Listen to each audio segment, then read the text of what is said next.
A special thank you to each of our subscribers who make this channel possible.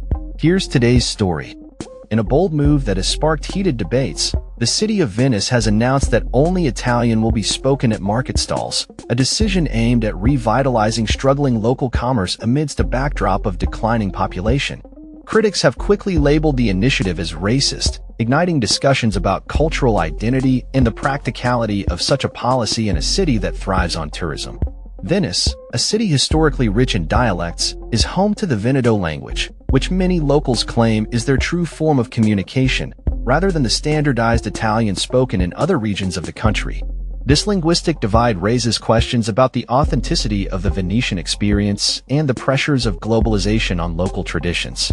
As the historic center of Venice dwindles in population to less than 50,000 residents, the city welcomes a staggering 30 million tourists annually. However, this influx of visitors has not translated into economic prosperity for locals, with soaring rents and overcrowding pushing many inhabitants to the mainland. The city's markets, once vibrant hubs of local culture, are now struggling to survive, leading councillors to propose this controversial language policy as a means to preserve their existence. Critics argue that the decision to enforce Italian is an affront to the local culture and an act of cultural imperialism. They assert that the Venetian dialect and the rich tapestry of regional languages should be celebrated rather than suppressed. The debate has intensified, with some suggesting that labeling the policy as racist is a misuse of the term, which has become a catch-all for any dissenting opinion in today's politically charged climate. Supporters of the initiative contend that the move is a necessary step to ensure the survival of local markets, which have seen a decline in patronage from both locals and tourists. They argue that by promoting the use of Italian, the city can streamline communication and create a more cohesive shopping experience for visitors who may be unfamiliar with the local dialects. Commerce is in decline, and if we want to save our markets, we need to take decisive action, said one local councillor. The complexities of language in Italy are further complicated by the fact that many Italians do not speak Florentine Italian as their first language.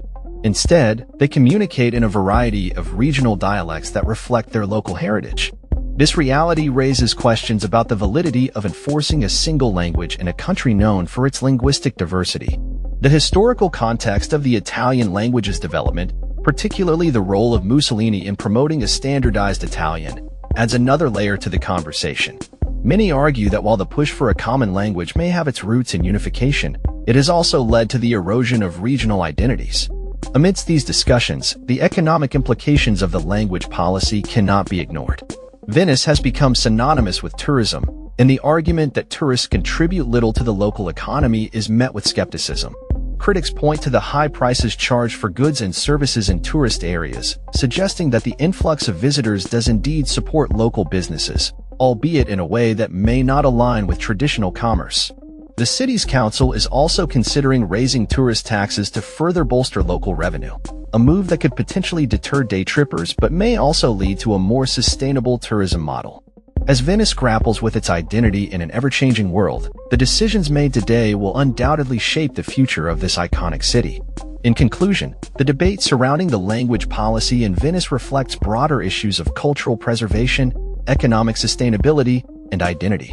As the city strives to find a balance between honoring its rich heritage and adapting to modern pressures, the outcome of this initiative will be closely watched by both supporters and detractors alike.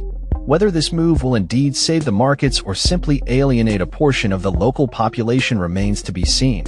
But one thing is clear: Venice is at a crossroads, and the path it chooses will have lasting implications for its cultural landscape.